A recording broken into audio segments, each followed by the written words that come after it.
चलिए अब रुख करेंगे न्यूज प्लस की खबरों का। तो राजस्थान दिवस साप्ताहिक महोत्सव के अंतर्गत निवेश उत्सव का आयोजन। मुख्यमंत्री भजनलाल शर्मा 3 लाख करोड़ के प्रोजेक्ट्स की ग्राउंड ब्रेकिंग करेंगे। आज राजस्थान दिवस पर जयपुर में निवेश उत्सव का आयोजन होगा। दोपहर 12 बजे से 1:30 बजे तक जयपुर के होटल क्लार्क्स आमेर में कार्यक्रम है।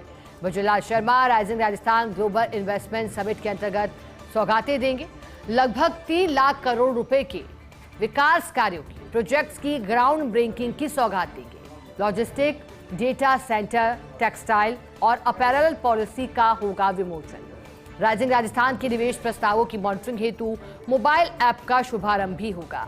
निवेशकों को भू आवंटन पत्र वितरण, राइजिंग राजस्थान की न्यूज लेटर का विमोचन, राजस्थान फाउंडेशन के नए चैप्टर्स की शुरुआत के दिशा निर्देश भी जारी करेंगे। तो साप्ताहिक महोत्सव की कड़ी आगे बढ़ी है।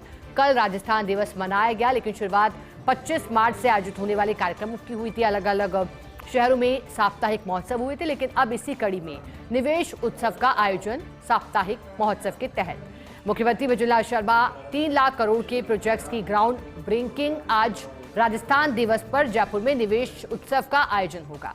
दोपहर 12 बजे से 1:30 बजे तक जयपुर के होटल क्लार्क्स आमेर में आयोजन है।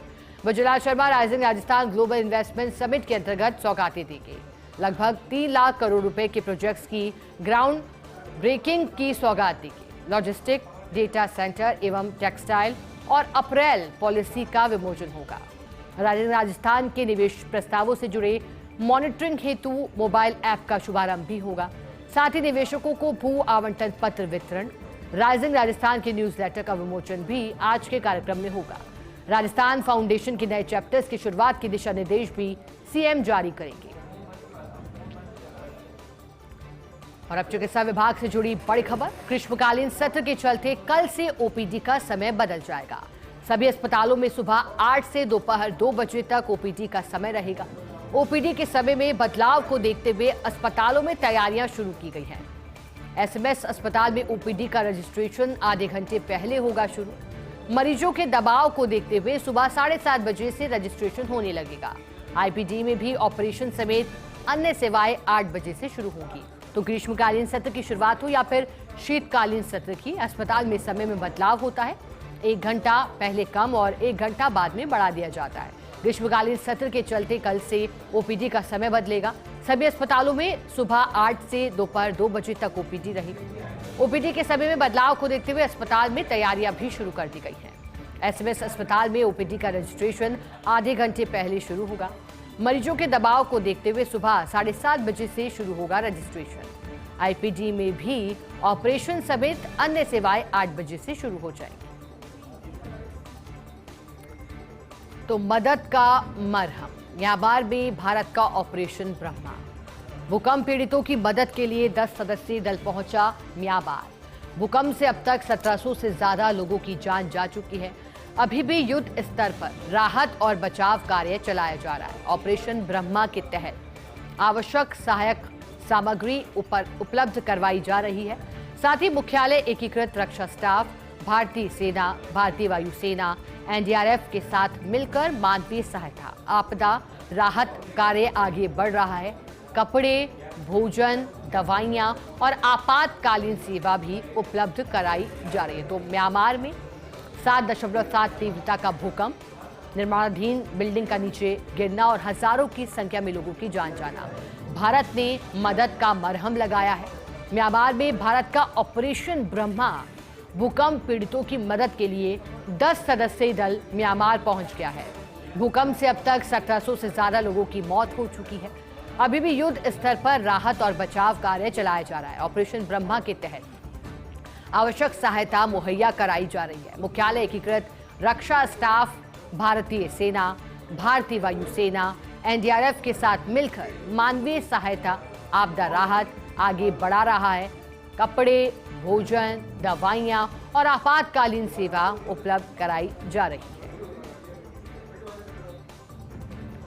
तो 70 साल का सपना साकार, कश्मीर में पहली बार दौड़ेगी वंदे भारत। प्रधानमंत्री नरेंद्र मोदी 19 अप्रैल को ट्रेन को दिखाएंगे हरी झंडी। कटरा से श्रीनगर के लिए पहली वंदे भारत ट्रेन की सौगात मिलेगी। कश्मीर घाटी को देश के बाकी हिस्सों से वंदे भारत एक्सप्रेस जोड़ेगी। पर्यटन, बागवानी, कृषि, उद्योग, शिक्षा और औसत कश्मीरी को बढ़ावा देगी। ट्रेन विशेष रूप से एंटी फ्रीजिंग सुविधाओं के साथ डिजाइन की गई है। रियासी जिले के कटड़ा से चलकर पीर पंजाल पर्वत श्रृंखला पार करते हुए श्रीनगर और फिर उत्तरी कश्मीर के बारामूला में अंतिम गंतव्य तक ट्रेन पहुंची। अभी फिलहाल केवल संगलदान से बारामूला तक का सफर करती है ट्रेन।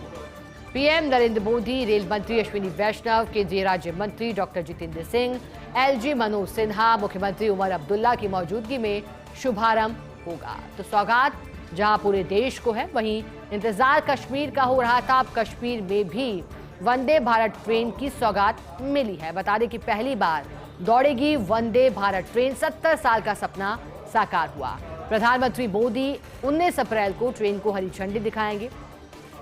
कटड़ा से श्रीनगर तक पहली वंदे भारत ट्रेन की सौगात मिलेगी। कश्मीर घाटी को देश के बाकी हिस्सों से वंदे भारत एक्सप्रेस जोड़ेगी।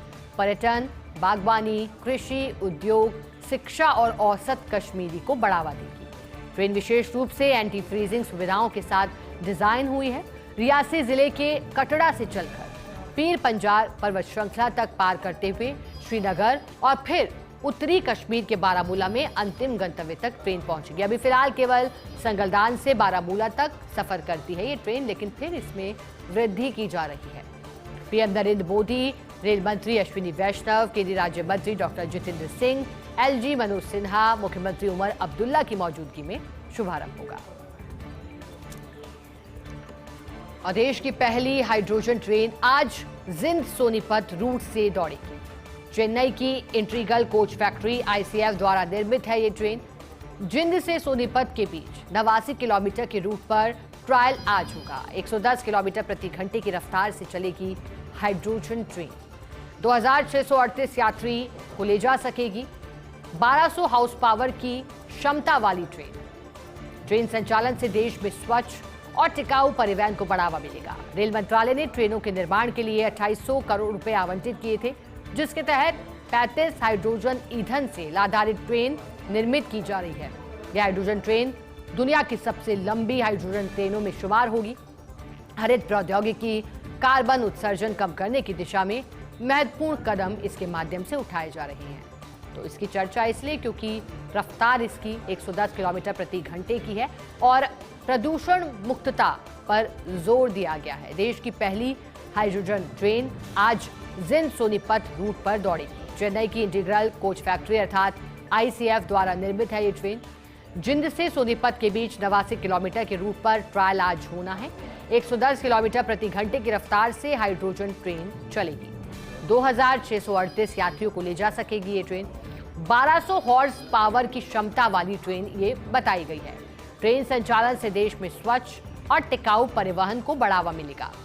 रेल मंत्रालय ने ट्रेनों के निर्माण के लिए 2800 करोड़ रुपए आवंटित किए थे, जिसके तहत 35 हाइड्रोजन ईंधन सेल आधारित ट्रेन की निर्मित। यह हाइड्रोजन ट्रेन दुनिया की सबसे लंबी हाइड्रोजन ट्रेनों में शुमार होगी। साथ ही हरित प्रौद्योगिकी, कार्बन उत्सर्जन कम करने की दिशा में महत्वपूर्ण कदम भी।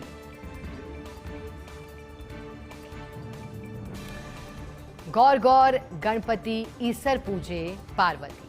अखंड सौभाग्य के लिए मां पार्वती स्वरूपा गणगौर की पूजा। 2 दिन सिटी पैलेस स्थित जराना ड्योढ़ी से निकलेगी सवारी।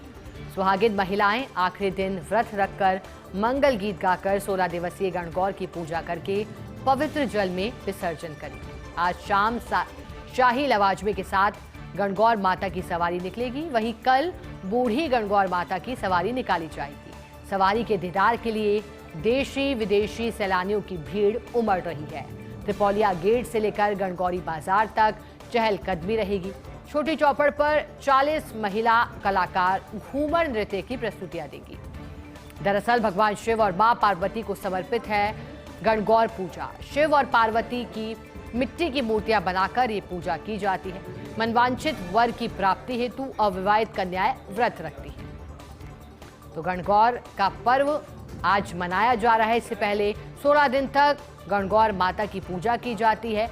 इंतजार अब शाही सवारी का भी है और अखंड सौभाग्य के लिए मां पार्वती स्वरूपा गणगौर की पूजा। 2 दिन सिटी पैलेस स्थित जनाना द्योघी से सवारी निकलेगी।